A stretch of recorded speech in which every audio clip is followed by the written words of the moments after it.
In today's video, I'm going to teach you create custom frames in Canva. We'll keep it simple and clear so you can set up the exact size you need without any guesswork. Start on the main Canva dashboard. At the very top left, you'll see a small plus sign. Go ahead and click that.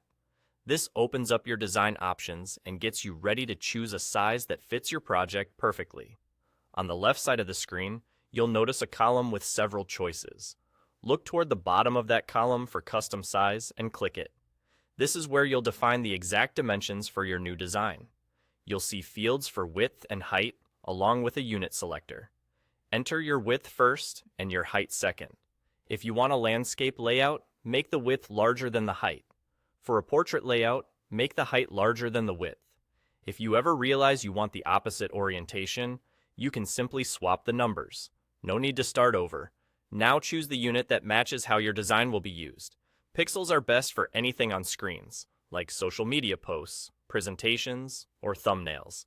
Inches and centimeters are ideal for printed materials such as flyers, posters, or invitations because they relate directly to physical size. Millimeters are useful when you need very precise measurements, like for small print items or exact margins. Pick the unit first, then enter the numbers so you're certain you're designing at the correct size from the start.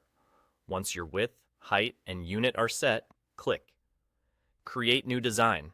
Canva will immediately generate a blank template at the exact dimensions you specified, ready for you to start building. You'll be working on a perfectly sized canvas, which means your elements will fit as expected and you won't have to resize later. A quick tip while you're here. Think about where your design will live. For example, if you're designing for a website or social post, pixels make sizing consistent across screens. If you're planning to print, choosing inches or centimeters helps ensure the final product matches what you see on screen.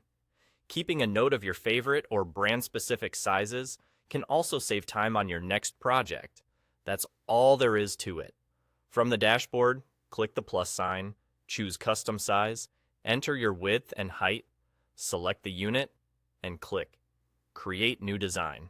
You now have a custom size template ready to go. Happy designing!